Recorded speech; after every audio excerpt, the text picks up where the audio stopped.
This is Cinderella Stories with Ash and Sav. And Ash, there's just so much that has happened since we last talked literally a week ago. We were able to go to the press conference to introduce Sandy Brondello to Toronto. That was really cool. We have an Aussie in Canada leading our first ever women's professional basketball team. Why did I want to go, hello, love? Like she's British. Like she's British. I can't do an Australian accent, bro. I just love the water. What? Water. Oh, yeah. Teresa.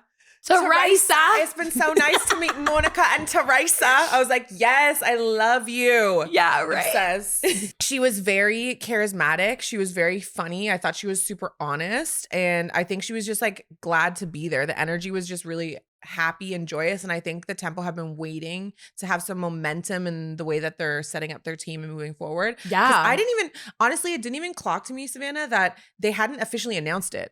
I know. We just knew. Well, because it's like it all broke, the reports. all the reports. But it wasn't actually official until last Tuesday. Technically, exactly. Which by then it was like such common knowledge. I would say that, like, first of all, shout out to the Tempo organization. I will say, just because I like the way that they set it all up. Yeah. I thought the venue that they chose to have it at the Well. Yeah, it was very intimate. And it was also like, I feel like the right people kind of like were there that need to be there. Especially the women's basketball community that's growing and developing still. Obviously you have the traditional basketball writers in the city that were there, but then also just they really, I felt like, had, you know, right, like the writers have been in this space for a long time. And so they had I a lot of young that. women too that were representing. I think was really nice to see. They had like the cute little tonic waters or like whatever. I had one of the tonic waters. I thought it was a cocktail. Savannah had the cocktail. Yeah, I had coffee.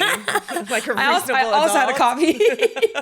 I'm double fisting over here. Yeah, she's literally just like, I loved that. Did you spilled coffee? No. That day? No, that wasn't the day. That was okay. No. Oh yeah. So for reference, for our listeners, I was wearing an all white sweater. Almost wore it again today, actually. Okay. But then I saw the coffee stain on it. I thought I got it out, but there's like a little bit of an off-white shadow on my white sweater. It's like a sweater dress too. I really liked it. It's from H&M, but whatever. Okay. Anyway, use our code SAV15. SAV15 on H&M.com. But yeah, so no, I really was impressed with the way that it was set up, executed, and then the messaging. And my final takeaway was also just the fact that it was pointed out that like Monica Wright Rogers being the GM, of course, and Sandy Brondello, of course, they are former players. Yeah.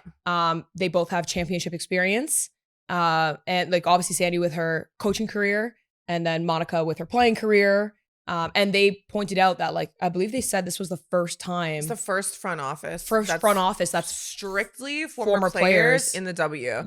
That's amazing. One of one. I love that. Yeah. Because people don't realize how little opportunities exist for former WNBA players out there. And I mean on the college level and the professional level too. Yeah. Like you would think that, like, especially if you are even like a half decent good player, like you don't gotta be no superstar, but even if you were like, you know, a player that was upper tier, mid to upper tier, no, but like for real, or even had an all-star to her name at one point in their career, like they don't get enough respect. I mean, they really don't. Here's what I would say though, actually, is like sometimes the best players make the worst coaches. Because they have expectations of common folk that they cannot live up to. Yeah. Because it's somebody that's like, and again, like we heard Lisa Leslie talk about this 2 years ago, I believe, during the hiring spree that the WNBA always enjoys in the off season. Yeah. And she was like, she interviewed for a role. Yeah. Didn't get it. Yeah. And then she's like, basically like, fuck you guys, I guess. Like, I don't really know what else I can do. I'm Lisa fucking Leslie. Yeah. And you're not giving me a shot. And I'm not saying that she wouldn't be a good coach, but I'm just saying when it's someone who's so prestigious, that she'll be like, okay, yeah, Savannah, so anyway, you take 2 jab steps, you spin, and then you go floater right hand behind the back, and then it's just a bucket, and then you get back on defense. One arm through the hoop. And we're like, no, for sure. Yeah. For sure, coach, for sure. I work on that today. So sometimes it's just be in the gym tonight. Yeah, for sure. So sometimes that can be something, because like, I mean, she brought the button back, guys. Finally. Did you notice that there's 2 buttons today? Finally. I prime example of that is Wayne Gretzky in the NHL. He's obviously one of the best hockey players to ever play the game, like top 3 for sure. Yeah. And he was an awful coach. Yes. Because he's like, so you just like beat 6 players and you go. But at least he had the opportunity to show that he was an awful coach. Because yeah, like these fair. players don't get opportunities to even showcase any level of like competency within coaching because they're just not given the opportunities, period. Super fair. And it's even like, okay, put them in an assistant role first. Yeah. You know, I'm not saying like, go make them a head coach right away. Like just put them in the system to empower them to get to front office positions, essentially. Anyway, so that stood out to me, the fact that, they were the first organization to have 2 former WNBA players leading the front office charge. Obviously, Teresa's there as well, but it's really cool to see. I was gonna say also, I was able to speak to Larry Tannenbaum, and this one was kind of cool for me because obviously I've in passing worked with the Raptors previously, like have the chance to, I know, whatever. Is that even? Just continue. It's just a fact. Just continue. It's just a fact. You wanted the button back so bad. Whatever. So here we go. Okay, whatever. Saddle up, babe. Evan's gonna have a lot of fun with this one today. Hey, Evan, he's gonna have a lot of fun. Oh, we didn't even clap. I did. No, I did. You did? Yeah, okay. yeah, twice. All right. There you go, Evan. But no, I had a chance to talk to Larry Tannenbaum and basically just like thank him from kind of like the bottom of my heart of being. I said to him, I was like, there's a photo of me as a little girl sitting in a basketball hoop, like a little like one of those like tinker things. I can't remember what it was called. Yeah. And I said, if I could go back and tell her that one day that there was going to be a WNBA team in your backyard that you could aspire to go to eventually play for, like that could have been a game. Not saying it's like all of a sudden I'll turn to LeBron James here, but or you like, would have been a more serious person. It would have been more tangible. Yeah, 100%. I think it just would have been more tangible seeing it in your backyard. You would ask yourself, what do I need to do to get there? You'd have also, don't forget about when an organization like the Tempo or WNBA team comes into your city, like other things open up. Now there's more kids camps. Yeah, exactly. There's community outreach, there's presence, and like there just wasn't any of that growing up. So anyways, that was like I guess a therapeutic moment for me to be able to thank somebody that is actually making a difference. Whatever, you just want to push the button. It's too sentimental. Button removed. It's too sentimental for this time of the morning. Button removed. Okay. I woke up to basically what was a white Christmas on Sunday morning. Yeah. I was in Mississauga. The snow was falling. I know. Like, I saw. I checked your location. I could just thanks for stalking me, by the way. Yeah, I check her location too, though. Whenever she's not responding, I'm like, where is she? I just think it's funny. I have some questions. That's not your home. Anyway. I'm embarrassed. Anyway. But yeah, I was in my parents' place, which you probably see me at one of 2 locations at this point. Yes, like, 1,000%. Home or parents' home. Parents' home. Yeah. It's the winter. I'm hibernating. I hate the cold. But I woke up to a white Christmas, basically. I know. What did you wake up to? Well, who did you wake up to? I'm set. Listen. So I'm listening. Girls. This is a safe space. Okay, so I went out on Saturday night and I was in boots and a skirts and a boot. Okay. Like that was the weather. Okay. And then on Sunday, to your point, woke up, snow. I have to go do an NSL game, Northern Super League semifinals. Leg 2 is on deck. So Sounds horrible. I'm like, okay, let me in the snow.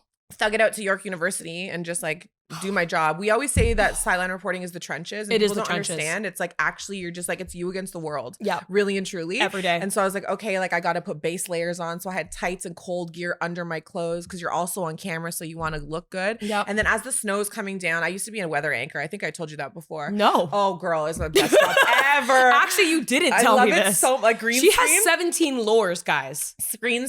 Like, okay, let's take a look at the 7-day forecast.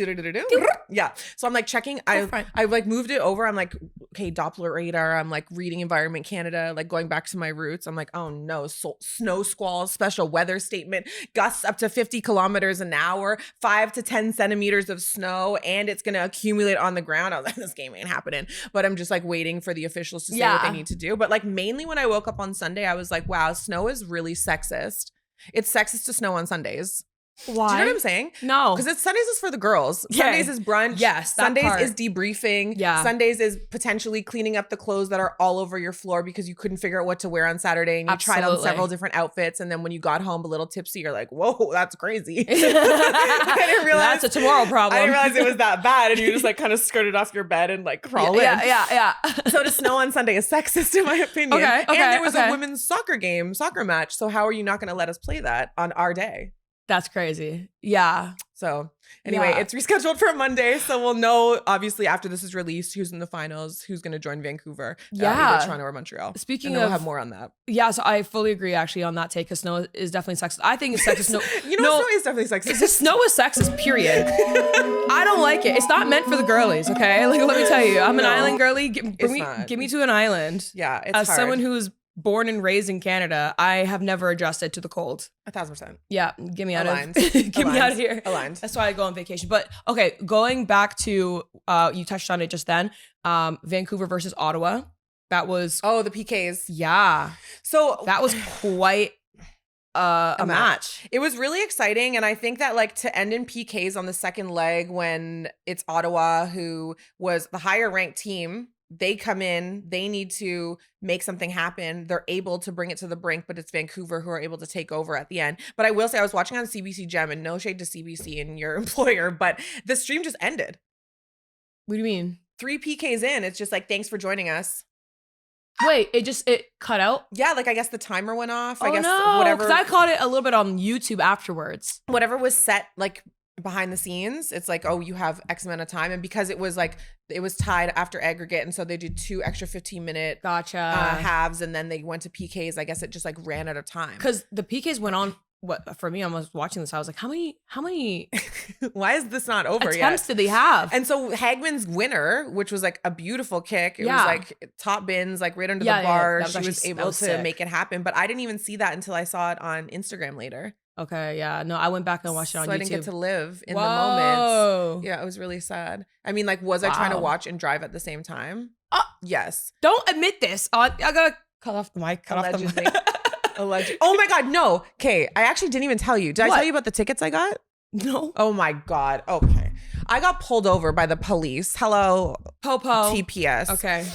Making a right-hand turn on a red light. Right by Stacks Market. A right-hand turn. On a red light. On a red light. Yeah, going northbound. And it was one of those signs that said, do not turn on red lights. I honestly didn't see it. I'm there all the time. Fine, yeah. But it's an advanced green. Also, like, people do that all the time. But it's an advanced green right-hand turn. Also. Okay. So it's like the light had just turned red the other way, and I was like about to go. Oh. Anyway, whatever. I whoop, whoop. I'm like, ah! Where did they come from? Literally the woodwork. And so he pulls me over. He's like, I'm Officer Raw. I'm like, oh, fuck. I'm like, I don't have a leg to stand on. Girl, I was on my type B shit. I didn't have my license. Oh, whoa. I didn't have my insurance. The registration I pulled out of the glove box first was for my mom's Jeep, which I was not driving. I don't even know how that got in there. I almost handed him registration for a red Jeep Cherokee. I'm in a white Kia. I'm like, so what had happened was, here's my health card.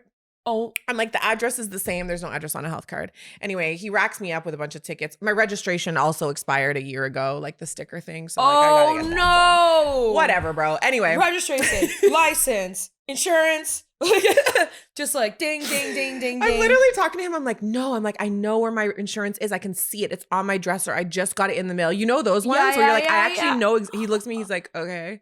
I'm like, can I just pull it up on the app and like show you the thing? He's like, just bring it to my car. I'm like, no problem. Like, why are you saluting me? I'm like, I'm nervous. Anyway, so I get run up on tickets. I get 3 tickets. Was he cute though? Yeah, 6'2". Full head of hair. Ooh. Came up. Hello. Age. I was like, ah! I don't know. I didn't ask his age. So, approx? Sidebar. Because like we love like 28. A man in power? 28 to 32. Work with that. Anyway, officer. Beside the point.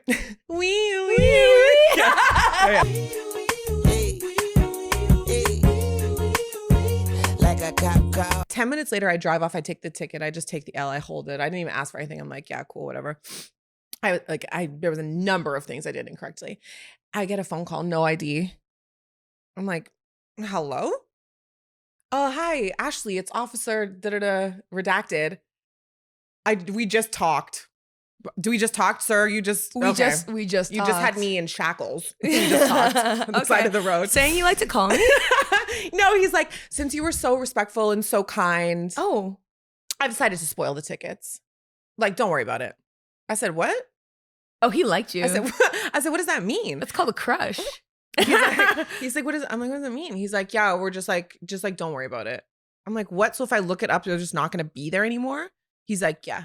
I was like, oh my God, that's so nice. Thank you so much. So he must have hit his quota for the day, but then also was like, well, the first one off the list is going to be the cute girl. I stopped over. And then. Oh, he asked you out. No. Oh. And then I go to look up the tickets to see if he actually is a man of his word. This guy only canceled 2 of 3. Brother. Well, he's probably like, I can't let you get away with everything. Then why'd you say that then? Anyway, the moral. You should have said like, hey, I can only do 2 out of the 3, but I got you at least. But I could do 3 if. But you could change that. No, but like, anyway, the moral of the story is don't make right-hand turns when it says not to, and men lie. Yeah, men lie. Well, men lie. Well, 2 facts are both true. Anyway, my license is now in my wallet. Okay, good. We're growing. We're living, we're laughing. Did I tell you that I forgot my wallet this morning? It's like completely, I don't know where it is. You have Apple Pay? Yeah, I have the Apple Pay. Yeah. Okay. But like. That's how I live every day. You just don't bring your wallet? No. Oh my God. I just feel like that is some type B. Okay, Ashley's type B. I am definitely more on the type A side. I'm not a hardcore type A, but I'm definitely like more type A. Yeah, because remember when we were first starting the podcast, I was like, okay, so our rundown. You're like, a rundown? I was like, girl, just send me a text. Yes, a rundown. Just send me a text. She's like, I made a spreadsheet. I'm like, needless to say, there's no more spreadsheet. Canva presentation. Needless to say, although I bet our youths like have a secret spreadsheet with you, and I'm just not on it. Like, okay, guys, we know Ashley's not going to read this, so just don't even add her. Don't even bother. Don't even bother. It's going to stress her out. All right. Okay. Anyway, sorry, that was my sidebar of the day. No, that's a great sidebar. Okay, actually, so like we got to get into this whole theme that has kind of emerged this past week of ownership. Yes, and because while we were talking, WNBA, like the CBA and like everything that's happening there, the girlies are saying, well, we don't just want to get paid. We want to own. Yeah. What are you even talking? Be so for real. We went to school for like 3-4 years before we ever played pro. We know what we're doing over here, okay? We're not just going to settle for a couple change in dollars from some owner. No, we want to be the owners. Pay me in equity. Yeah. So that when I'm like 65 on a yacht, I'm still getting checks. Okay? That's what they're saying right now. Yes. I heard it verbatim, the group straight. Chat just is boats. I'm in the group chat. It's boats. It's yachts. It's like, which one do you want? Okay? Yeah. I saw it for myself. Okay. Right. Anyway, so with that said, Juju Watkins, she's making huge waves. Yeah. Huge clap. Like, claps. Claps. Because what a queen she is. She said that, oh yeah, no, I'm injured, but that doesn't mean I can't still be a baller off the court. Yeah. So obviously she has a crap ton of money through NIL deals. She's so loved, blah, blah, blah, blah. She's decided to invest her money into being part of the ownership group or investor for Boston FC, which is a women's professional like soccer league. Soccer franchise, I should say. Yeah. NWSL, exactly. NWSL, yeah. It's the expansion. Yeah, it's Boston and Denver that are going to be playing in 2026. Yeah, which is incredible. What was your reaction to the news? And she's, mind you, the first college athlete to ever do this. Yeah, it's the first college athlete to invest in women's professional sports specifically. She joins her USC alum, Chicago Bears quarterback Caleb Williams, who's also in that ownership group as well. So I think that this is obviously a landmark thing that she's doing, and I'm glad that it's her specifically, because I think she's just somebody that moves the needle in general. Not only is she on court excellence, seemingly she's just like a fantastic person, and she's super influential.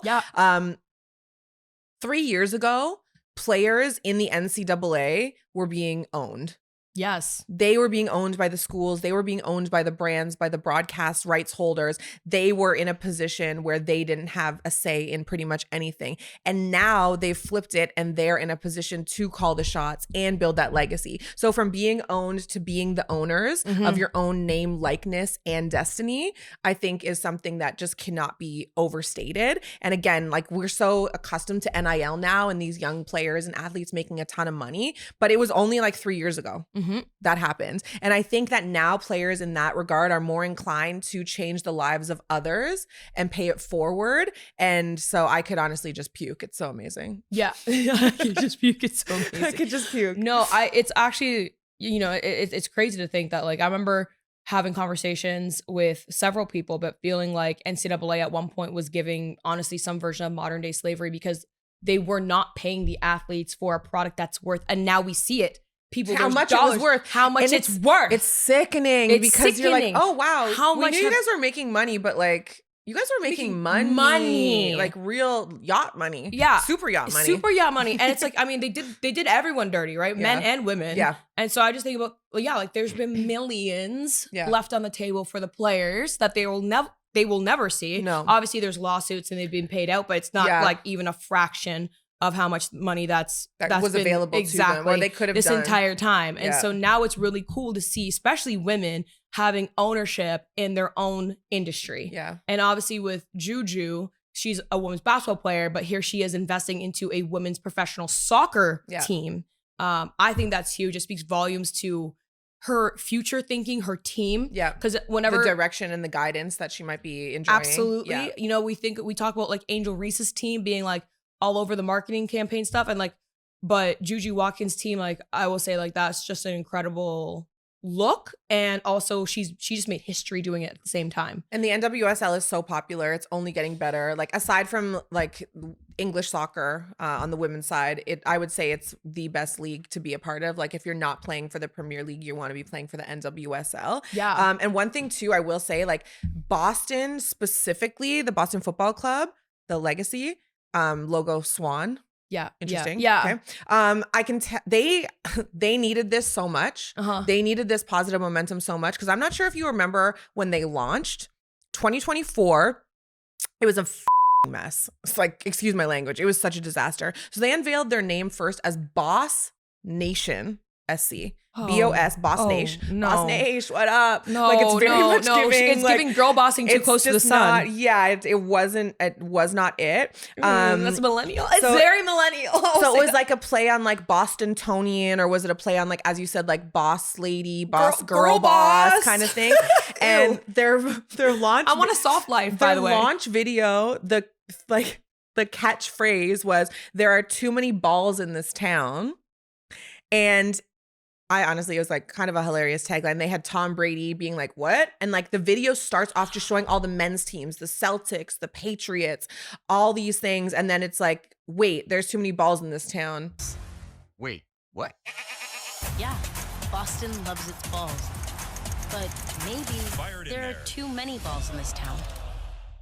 Now we're going to have to do a women's thing. And so it was deemed like non-inclusive. It was deemed as like centralizing men in this launch that's supposed to be for women. People were crying about the fact that it was like not necessarily indicative or representative of the women's sports space in general, specifically for centralizing men. So they came out right after and they're like, our bad. We take it back.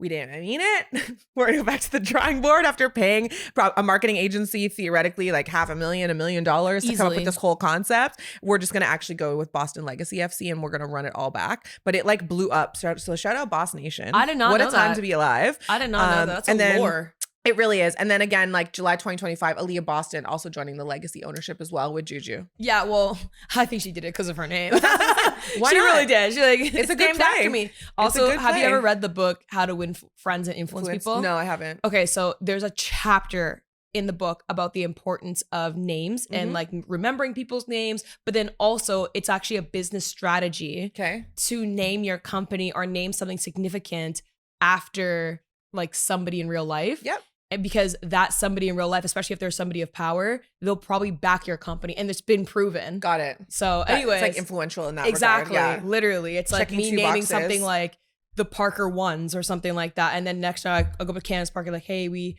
actually named our company after you. Like they should be like, I got you.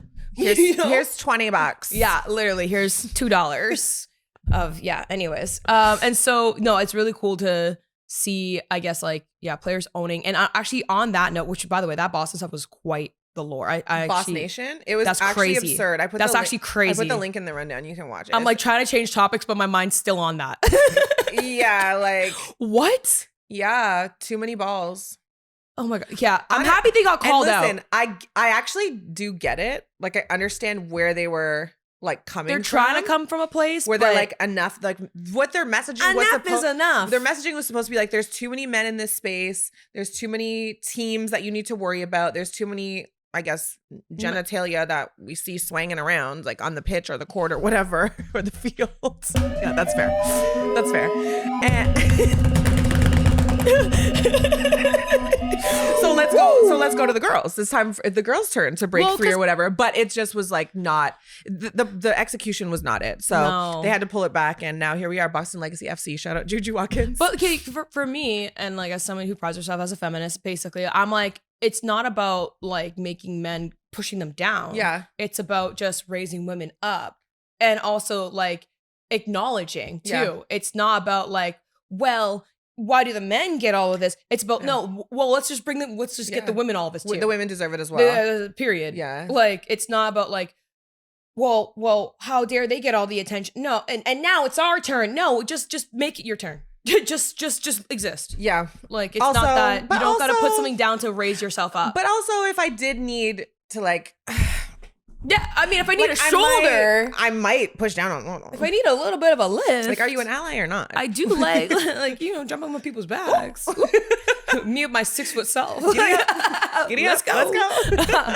Anyway, okay, so a huge thing broke the past couple of days, and I wanted to get into it. I called you last night, and I was like, I know we just talked about Project B, but we gotta talk about Project B again, because it went from more of a concept, an ideology, a theory, really, truly. And now it's reality. And I think it's the biggest competitor and threat to the WNBA ever. And I said that the WNBA is in its most vulnerable spot right now because there is no agreement on the table that has been at least publicly announced. And I don't think there's going to be one anytime soon because they pushed back the deadline from October 31st to the end of November. And here we have the WNBPA, Nneka Ogwumike, who is the president of the Players Association for the WNBA, being like, yeah, I'm just going to go ahead and sign with this league that's basically Saudi-based money for about $2 million, sources say allegedly. Yeah, so y'all have fun. By the way, y'all have fun. And now keep in mind, Project B it's based in Asia and Europe. They're saying there's gonna be several tournaments held. The whole structure, we can get into that another time. But basically the funding, they have way more funding. There's a lot of different owners. Candace Parker is one of the owners in the group as well. Yeah. There's tons. So they're saying that it's not Saudi based, but the reality is that there's a company called Sella that they on the outside are an entertainment and hospitality company, but really they're owned by a public investment fund in the sovereign wealth fund of Saudi Arabia. Yeah. So are you or are you not Saudi? You are. It feels so for real. Stop it. It feels semantics. Yeah. It feels semantics. Yeah. But here's the thing. This is why it's the most threatening for the WNBA right now, because how can the WNBA compete with money that's starting for their star players starting at $2 million? Once again, reported. Yeah, the WNBA, they're in a position they got to figure their crap out like literally yesterday, because Project B, unlike Unrivaled's like, no, we're 3x3. We're just trying to, we're not going to compete with the WNBA. We're just trying to have an off-season alternative. Project B's coming like, no, we are competing with the WNBA. And now we got your president. And that's the first one announced. Not her being captive. No, facts. Now we got your president. This is chess. We just took the queen off the board, and that's the most powerful character. There's a lot of things at play here. I think it's super valid of you to mention the fact that now they're coming back out and saying that we don't have any dollars included from Saudi Arabia. So that was sourced, vetted, and reported by Front Office Sports and the Financial Times as well. But it's conflicting. So it is what it is. But to your point about it being Nneka is very interesting because it's kind of a line in the sand. I think it is valid to point out that it doesn't run concurrently with the WNBA. It runs from November to April. So it would technically, as you mentioned, be like an off-season option. But it puts itself in direct competition with Unrivaled. 2 different styles, but very different vibes.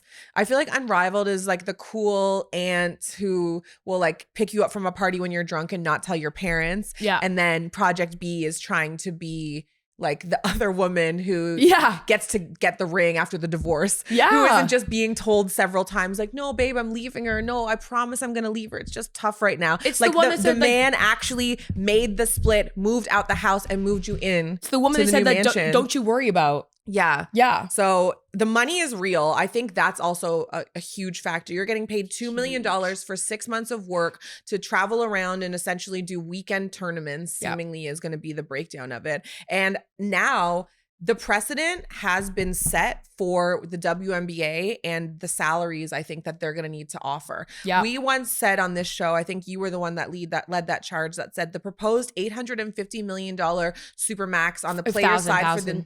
You said million.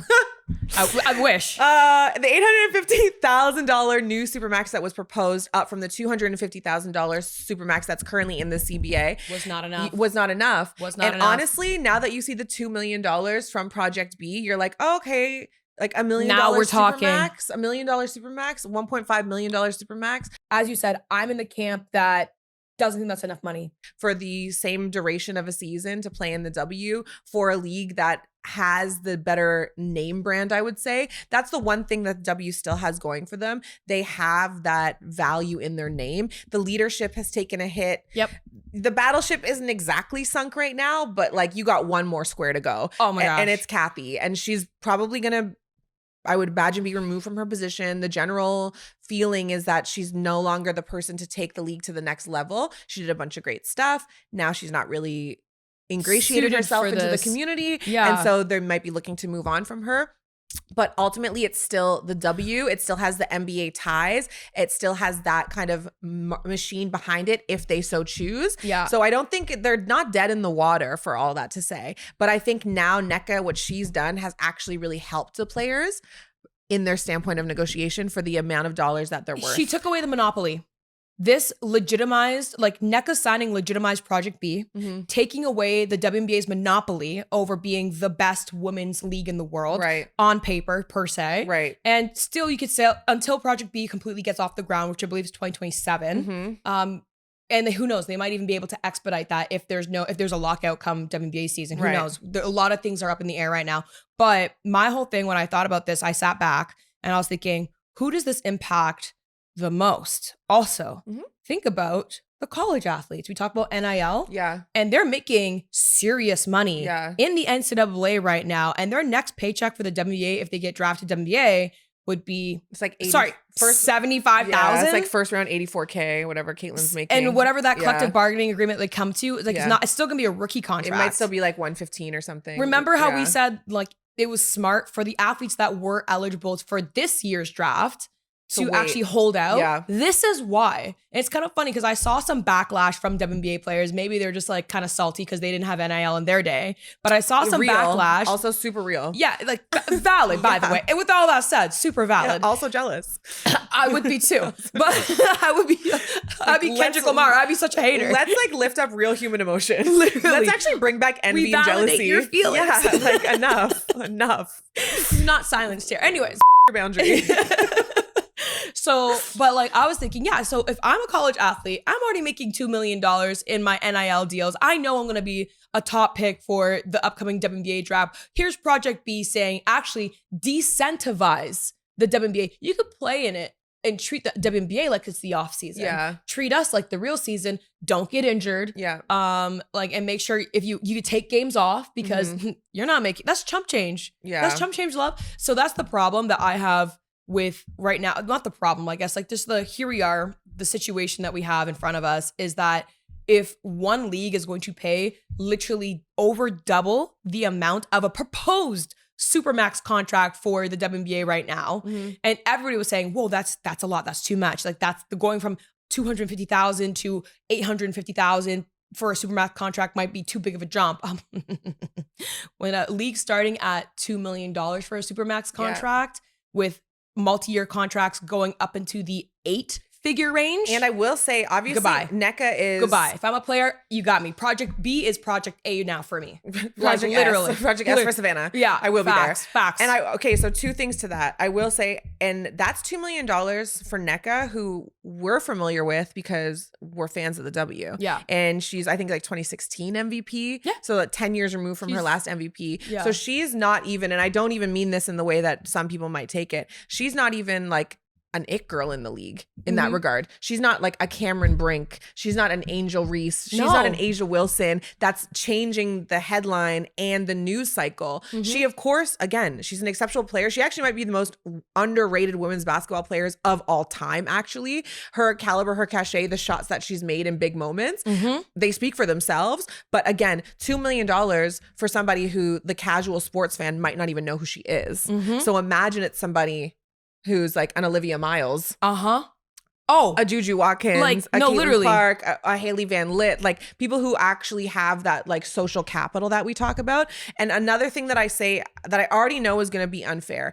If the league is unable to separate themselves fully from that Saudi investment, that Saudi money that they're talking about, I already know that it's going to be such an unfair conversation surrounding these women because they're going to be held to the standard where like, how could you do that? Everything you represent, feminism, female rights, LGBTQ plus community, just safety in general for women, human rights violations. Those are all stuff that we talked about when we talked about sports washing. We know there's sports washing. But these women are somehow going to be responsible for the downfall of Saudi Arabian culture and everything that it perpetuates, when anyone else that's not a woman wouldn't be held to that same standard. And that's kind of like the double standard that we talk about in the duality and honestly, the double-edged sword, if you will, of being somebody who stands for something. Everyone expects you to stand for it all the time, always, no matter what. And so I already know it's going to be such an unfair conversation surrounding these women trying to get money. That wasn't a conversation necessarily when the PGA golfers went and did live. No. Well, it was still very controversial though. But they didn't give a shit. They weren't asked. They weren't like asked about it. And they're like, no comment. $70 million. No, was it one was like $1 billion or something like that? Like one contract so was much stupid money. And it's like, they were asked once, like, yeah, I'm not really going to talk about it. And then that's it. There weren't like 10,000 think pieces on it. Male sports commentators didn't come for them on TikTok in like these revelatory pieces. So I just already. The golf crowd's a little older. I just know it's going to be some bullshit. No, I feel like it's well, basically what they're doing is they're just taking, it's like wallpaper. They're taking what was the WNBA's legitimate infrastructure and they're making it like wallpaper to cover up their stink. Like in their house, being like, well, look, now we could paint women's basketball everywhere and cover up. But it's like the landlord special. Like they painted over all the light fixtures. No, like, literally, there was like a stain on the wall that you didn't know where that came from. It's actually black mold. Literally. We're gonna go in asbestos with an eggshell white. But like, you won't never know. But like, hey, it covers up the stink though. Covers up the stink. You don't look too hard. Anyway, also something I would like to point out. So take in the WNBA PA's executive committee.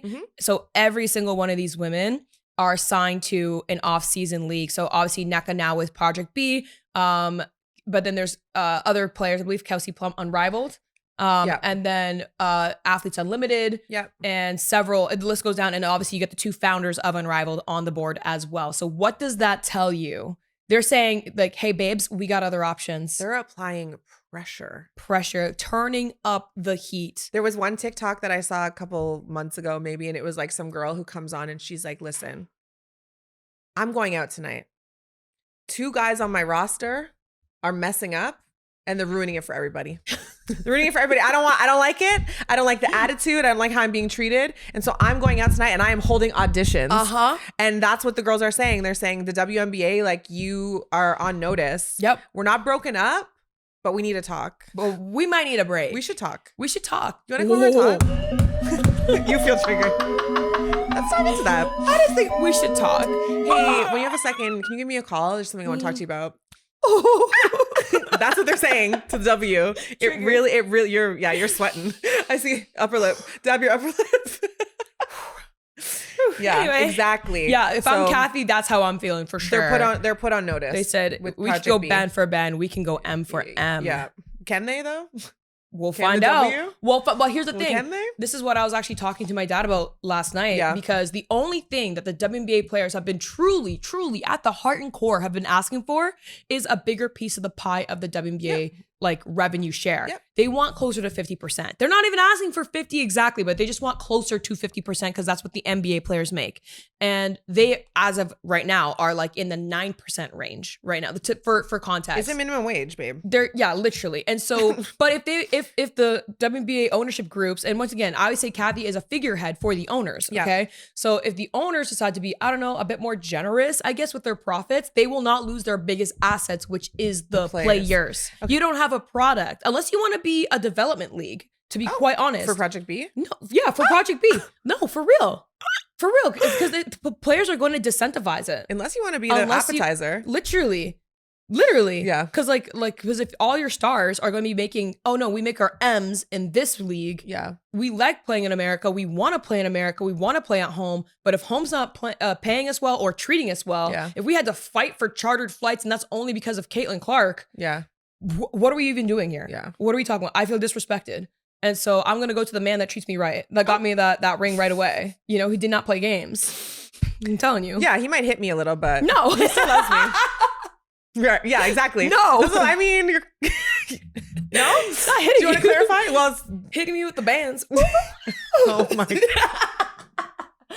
Like, honestly, you We're can't. Just kidding. If you're going through something, make sure you tell somebody, reach out. Facts. Disclaimer. But okay, yeah. Hold on. I do want to say one thing before we wrap this up. So my good friend Sirit Sohi, she has a podcast on The Ringer. She talks about women's sports a ton. She had a guest on her show and they were talking about the actual money. And so I know that some people who are WNBA detractors, they don't have all the information. And honestly, in everyone's defense, there's not a lot of information out there. It really has not been widely reported. Books closed. But here's some numbers that you need to know, okay? Yep. Around the same, when the NBA was around the same age as the WNBA, okay? Expansion fees in 1980 were $40 million adjusted for inflation. Mm-hmm. WNBA expansion fees, $250 million. Mm-hmm. Significantly more money, okay? In the NBA, 1981 media rights deal, $75 million per year. The W media deal, $200 million per year. Chicago Bulls purchase price in 85 after Jordan's first season, $48 million. The Indiana Fever's valuation, $335 million. The Valkyrie, $500 million. NBA fan attendance, 1982 to 83, 10,000 per game. W, 24 to 25, 10,000 per game. Yeah. And that was the year, the whole point being that was the year that the players negotiated their revenue share. Wow. So that was the year that the NBA I'll hang out and listen. Decided we want 50% of everything. And they didn't even have 50% of the results that the WNBA has at this same stage of the game that they were at, comparably. Wow. Yeah, they're over here shoveling coal in their boat to try and make it go, and we're on a bullet train to Prague. Wow. We are not the same. We're not the same, babes. Wow, anyway, that's crazy. All right, food for thought. All right, let's blind rank some PWHL logos then, since we have so much feedback for them. Yeah, since you got your degree in every fucking thing. Sport media. Let's see how far this gets me. All right, let's go. Okay, so we have... Is our youth helping us? Our youth. So the Victoire. Number 1. I'm going to give that... That's a good one. I'm going to give that a number 2. Wrong answer. Wrong answer. Whatever. Keep it moving. No, okay. So what I will say, no, their off-white home jerseys are the best thing going. I'm just... Maybe in women's professional sports. I'm just looking at but this alone. No, it's... You're looking at the 360 picture. I got to see their logo. I got to see it on a jersey. I'm sorry. I'm just doing it based on the logos. I'm going to show you right now. Oh, it's pretty clean. It's the best thing going in women's sports. Anyway, nice. Number 2, number 1. Okay, next. Number 2. Just on a logo alone. Starting off strong. Boston. That's a... Why are you Googling? You're cheating. What are you talking about? You're cheating. No, don't stop looking at it on the logo. Stop looking at it on a jersey. You can't do that. This is blind ranking. I've already seen it before. Okay, but we're trying to blind rank on this now. That's not what the blind and blind ranking stands for. It stands for you don't get to see ahead of time. Yeah, but you don't get to Google it. And what does it look like on a jersey? On a hat? I've already seen it. What's the merch like? What does it look like tattooed on an ass? What is... No. 1. Yo, you have to just look at the logo. Boston Fleet. 3.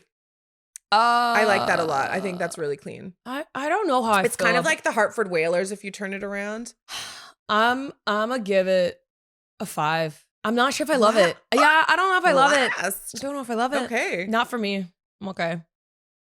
Have you ever noticed that certain cities stick to certain colors? Yeah. Yeah. Give me that. The sirens. I kind of sirens. I do like that. Here's what I will say. The S reminds me of Sirius XM radio. Yeah. So I'm going to say that's a 5 for me. I'm going to give I don't really love it. I'm going to give it a 4. Okay. Yeah. Scepters, I'm going to give that a 3. That slots in mid for me. Like 3. The color combination of the Toronto Scepters, I love. I love the blue and that shade of yellow specifically. I'm not really a yellow person, but I really like this a lot. But as soon as someone said this is like a Taylor Swift logo from one of her albums, I can't unsee it for. No. Yeah. No. Yes. No. I'm telling you, you haven't seen that? You did. I didn't know that. I thought it was like, it's the exact same. No. No, it's verbatim. This is from one of her music videos. Mm-hmm. Bro, okay, why be so for real? Honestly, no, it's a 4 for me. I love the colorway Invite Me to a Game, but do you think they actually got it from that, or was that I don't know. Coincidental? I don't know. It's like pretty spot on. Anyway, okay. The last one, Ottawa Charge. I only have number 2. I only have number 1. Yeah. So it's nice. I love her. Nice. He has a really good personality, and he doesn't care about Instagram. So he's funny. He looks better in real life. He's funny. Okay, you have to kind of feel the vibe. You have to. You wouldn't understand until you meet him. You don't understand. But Dad, I love him. He's a good man, Savannah. He's a good man. You're a good man. He makes me laugh. He doesn't make me cry, okay? I don't want to charge at 1.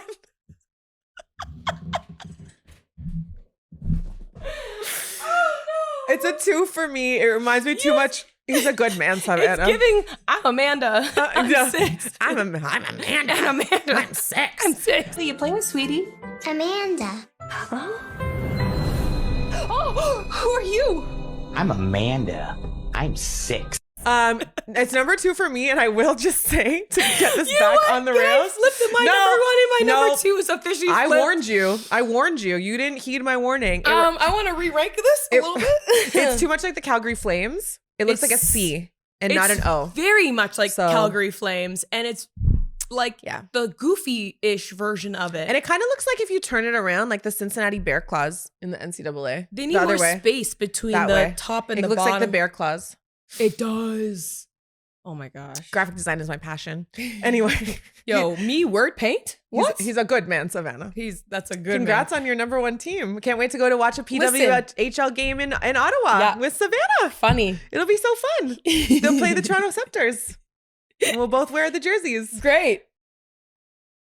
Get me a team jersey. The Victoire is the best. And Marie-Philippe Poulin is on that team. So like I actually saw her in a hotel in Ottawa, and I was like, I'm not one to take photos with people. Like it always goes, remember like the Lisa Leslie thing? We said that about Lisa Leslie. I fucking hate it. Yeah. I hated every second of it. I haven't even seen that photo still. I don't know where it is. I don't know whose phone it's on. You. I don't remember. I sent it to you for sure. You just chose not to open it. She was there in the lobby, and I was like, oh my God, like, I just love her so much. She's so iconic. Vladdy wore her jersey to game 7, like as his walk-in fit, his tunnel fit. Like she is an icon. And I was like, oh my God, there she is. Like, icon. And I was like, I'm not going to say anything, whatever. I'm just going to like bask in her energy. And then Matt Cullen, who's my broadcast partner for the NLL, who also does PWHL games. He also does Ottawa Senator games. He knows her. He sees her. He's like, oh, enchanté, Marie-Philippe Poulin, ça fait ça. Because like, en français, c'est tu play, obviously. Shout out CBC. And he's like, this is my friend Ashley. She's a loser and wants to take a photo with you. Like, that's not what he said, but that's what it felt like. Yeah. And so I was like, hi. Yeah, but I'm wearing my curler. You're a grown woman. I'm wearing my curler. No, because I have my bangs in because I have to be at the arena so your early. Curler in? This is first thing in the morning? I don't know. Matt, you got to be a girl's girl, man. No, he was. He took the photo. He took several photos, and I was like, I actually love this so much. He went on the floor. He bent down. And I didn't have my lip on either. I looked like a raggedy fan. Anyway, shut up, Maddie. Yo, send us the photo, though. I love you. I want to see that photo. It's deleted. It's gonna... No. We're going to put it on Cinderella Stories. We're going to put it on Cinderella Stories. It's with the Lisa Leslie photo. PWHL season is around the corner. Yes. Here we are. Hockey weather. They had 2 new teams in Vancouver and Seattle come out and release their logos. I would say just thoughts, questions, concerns at all. I mean, how do you feel about them? It's for people who don't know, it's the Seattle Torrent and the Vancouver Golden Eyes. Okay, so I'm of the vintage where a torrent was like something you'd download so you could get a song. Yeah, same. So I was like, I think the word still means the same thing. It doesn't like I'm pretty necessarily sure, change. it has multiple meanings, but that's definitely the first one. Work for Merriam-Webster, but I was just like, that's the first thing I thought of a torrent. I was like, oh, music, and then I was like, oh, I saw the S, and I just what? Honestly, to me, it was just kind of giving like Seattle Kraken light. Like the verse version of what the Seattle Kraken tried to do. Not the light version. Yeah, like this is not beer. It kind of not to be disrespectful, but like there's not too much going on. And again, like of course when you're designing something, there's gonna be an infographic that's like this edge means this and this ridge representative of this. Of course, yeah. But when you look at it, you have to still feel something. Yeah. And to me, it was like what you would do as like a first draft on a napkin when you're drunk at the bar with the girls. And you're like, oh, but what if it was like, and then it was like a wave torn in the middle. Yeah, it's like what we would hand to Nadine to be like, can you make this something worthwhile? Yeah, fast. And she's like, I hate you all. Here we go. Give me 24 hours. I'll turn it around. And then the Vancouver Golden Eyes. Don't embarrass me like this. Yeah, like I can't. Not in front of my family, please. And then the Vancouver Golden Eyes, to me, it kind of looks like, why do I feel like it's Laurier? Because they're Golden Hawks. Yeah. And yeah, well, different color scheme. But the energy is the same. I'll say the energy is the same. It's giving same energy. It's kind of like it's like if you zoomed in on the Laurier bird, like that's what its eye looks like. It would look like. Yeah. Wow. We do side by side right now. That's what I mean. So that's kind of what it reminded me of. I don't mind it though. Like I feel like the GoldenEye merch could be really cool. And honestly, when I think of GoldenEye, I think of like N64, James Bond 007, GoldenEye video games, which like I was obsessed with. Caves and lasers, no one could touch me. Ask my brother. He still cries about it to this day. I don't know like the exact reasoning of why each of the teams went with what they did. Obviously, there's something to be connected to the city that they feel is like within their market. I didn't have a chance to go into the deep dive of that, but like, I don't feel inspired personally by the Vancouver Golden Eyes logo, and maybe it's because also like it's just not my cup of tea. It's clean. I'll give them that. Like it's clean. So it's a duck. Okay, so it's not like a bird of prey. It's a duck, a GoldenEye duck.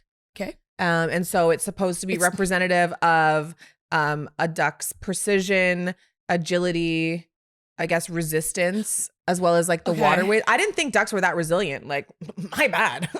I mean, my bad. Yeah. I mean, their coats. Their coats are the things girl nice. Dreams of. Yes. My hair could never.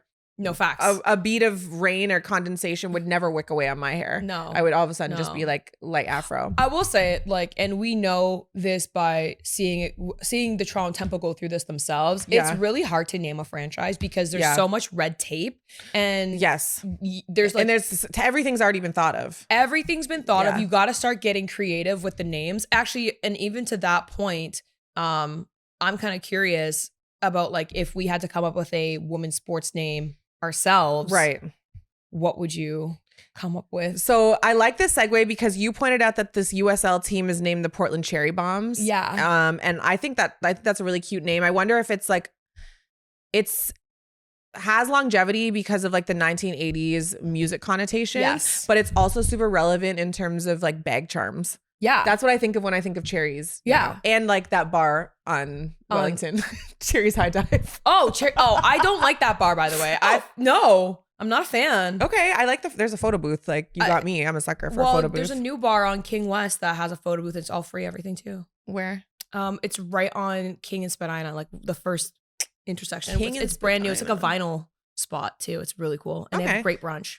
Next Sundays. If it's not snowing, if the snow isn't being sexist. But yeah, so okay, I did think about this a lot because I was like, I don't really care about team names, but like in the spirit of like not torpedoing your segment, I was like, I want to do this really right. Yeah. So I have the answer. Okay. Let me start off by saying, oh my gosh, that I think that if you try and get too cute with a name, it gives minor leagues. Yeah. It gives Savannah Bananas, whom I love. I'm like, don't come for my Savannah Bananas now. I love them, but they're the Harlem Globetrotters of baseball. It is, yeah. It's a performance. It's a show. Yeah. It's Broadway off Broadway. Yeah. And then there's teams like the Scottsdale Community College Artichokes. Yeah. Like, well, okay. The LA Clippers G League is like the Agua Caliente, or at least it was for a while. Oh, Spanish. Yeah. There's like this AA ball team for the Mets. It's called the Rumble Ponies. So like it's cute for that, but it's like, do you want your pro team name like that? I don't want to be a grown man. Rumble pony? Be a rumble pony. Honestly, I kind of. But like I do. But it's like you can't devolve too much. Yeah. Because then I feel like it doesn't give like that professionul cachet that you're searching for. It has to be clean. So with that said, I would go with the Rooks. ROOKS. Ooh. Okay. So I think that it might be easy to be like, okay, it reminds me of like Rookies. Yeah. Which obviously is the bottom of the sports food chain. You were known to do like the grunt work. Yeah. Every men's sports team would have you dress up as a woman to your initiation because that's like the funniest thing in the world. Like, oh my God, a guy in a dress. Ha ha ha. Like grow up. And like initiation, obviously, which like that's actually a whole nother topic. But I think that it also is like, it's twofold for me. So I found this out by accident, but a rook is like a bird that's part of the raven family. Yeah. So highly intelligent. They're omnivores, so they do whatever they want. They eat whatever they want. They sleep wherever they want. Like they kind of own the territory. They also are like the family kind. Yeah. So they mate for life, which I love as like a hopeless romantic. And then they also like have a big community around them all the time. They're not just like out here alone. Yeah. Okay. So I love that. And then also like the rook as a chess piece. And you kind of alluded to chess earlier as well. It's like one of the most powerful pieces on the board. Yep. Obviously it's not as potent as a queen, but still can deliver kind of like a dagger, a kill shot. It can move around the majority of the board. It just can't like jump over people. Yeah. And like I feel like that signifies like you can't just like take something. You have to like work go through for us. Yeah. God, you want us? Go through us. You can't. I like that. So the rooks. Okay, I like that. I like that a lot. Thank you. I would see like the bird angle, like my envision for the logo already. It's like a bird claw on top of a rook, and it's like a chess piece, and it's like sleek and like you know when you can get black fabric that has like an iridescence to it. Yes, like maybe your jerseys have like a little bit of a Mm-hmm. Okay, I like that a lot. I see the vision. I like that. That's a very rare. If any sports team takes that name, we're coming for you, okay? We're coming for you, but also hire us. But also hire us. Also, I'm a visionary. Yeah, literally. Creative designers over here. Right, Nadine? You could draw that up, right? We can mock that up? You can mock that. I'll send you a picture on a napkin. Don't AI it, though. So the name that I've been stuck on is the Diamonds. Okay. Yeah. To your point, when you do professional sports, you got to be clean. You got to be sleek. I don't like getting too cute with it either, because I think that's when it just takes away almost like that, that like credibility, that essence that of punch. Like we are who we are. We just said it with our chest. Like, okay. And so I like the diamonds because you could play so many different angles, like hard as a diamond, cuts like a diamond, like diamonds on me dancing, the glare, diamonds under pressure, like there's so many angles that you can market a diamond. Now I do know that there's been like criticism in the past of like diamonds being a blood diamond, but I'm like, I don't see it like that. I don't like, you could say that, you could find something wrong with almost any team. Like how many team names that they change? Not a blood diamond. Sorry, I just processed. I don't see I don't see it like that. But that somebody brought that up and I was like, no. Okay, fine. We'll be the cubic zirconias. Fine. Yeah, right. Okay, fine. Okay, fine. The opals, I guess. The same punch. Like, yeah, right. Jeez. Like, sponsored by Swarovski. What's your birthstone? I do know it. It's aquamarine. Okay, mine's it's like light blue. Aquamarine. Oh, that's cute. Yeah. Mine's like the rose one. Ruby? No. The ember? No, it's like a rose. It's not, is it? Rose stone. I don't think it's a ruby. I don't think there's something called a rose stone. Respectfully. Google, it says there is a rose stone. I'd be willing There's to also bet a rose $3. stone person. It's a singer too. I'd really $3. Is there a roses team? Do we have a roses team yet? Unrivaled has the roses. Unrivaled has the roses. Okay, that's a smart name too. Sorry, are you gonna show me this rose stone that you speak so highly of? Where's he? Because I'm Libra birthstone. What month? Oh, it's rose quartz. Rose quartz. Okay, quartz. Okay, yeah, okay. that's what I was All right, thinking. I will give you your $3. It will be an e-transfer. Thank you. The minimum is $5. I will need $2 back. But I'm also finding out that it says the main birthstone for Libra is opal. But I'm just going to ignore that because I know it's also rose quartz. Anyways, I don't want the astrology girlies coming after me. All right. But yeah, so on that note, no Etsy witches allowed, okay? I already have the one that you gave me from Bahamas already still on me. I did curse you. Before we go though, story time. Oh no. Ashley challenged my dad. Actually, yeah. Oh, I'm so excited. Yeah, Ashley challenged my dad to 3D print some Cinderella Stories keychains. Did he do it? And we got some. Yep. We got some of the building. Shout out to my dad. Oh my God, Mr. Hamilton, I love you. So he's a 3D printer genius. When we first did the show, he printed us crowns and scepters that Savannah gave to us at a team dinner. Shout out Sydney, RIP. Hope you're enjoying Australia. Facts. So we found your replacement. Her name's Haley. And they know each other. It's actually better. Wow. Yeah, well, you left. Competition, okay, babes. so then I was like, it'd be super cool. Like your dad loves to 3D print. Because you were saying that he was like working on getting new colors or something along those lines. And I was like, let's see if we can get. And this is it. My dad loves a challenge. And he said, challenge accepted. There's a couple of them in there. Uh-huh. Oh, okay. It definitely smells like 3D printing. Like plastic. Like PLA. It definitely smells like metal plastic. Oh my God. Yep. Oh, and now there's sparkles Sorry, Dylan. everywhere. We'll fill you. Oh my God. Stop. So cute, right? Yeah. Yeah. He printed them all. Get this. All of them are our colors. Our colors. Oh my God. The blue. Yeah. He really popped off. What? And you said that like he wanted with the pearl. Look, the logos are inside. CS. Yeah. You guys, I'm sick to my stomach. Shout out to Pops. Yeah. Yeah. Wow. Real one. Wow. So not this big old foot. Give that one to Evan. His size is Evan's like 6'5", 6'4", 6'3". Not this big old foot. Oh my God. But yeah, these are so we'll give one to our team. Anyway, we'll be selling merch now. Yeah, now we have merch, guys. Merch dropping, Cinderella Stories. I'm upset. Not the ombre. I know. That one's cool, eh? Yeah, sick. Anyways, so pick your favorite and then yeah. Anyways, all right, well, that's another episode of Cinderella Stories. On that note, now that she's happy, guys, we gotta cut it now. That's not earring. Oh my gosh. Won't wear your Halloween earrings, but I'll put this shit on.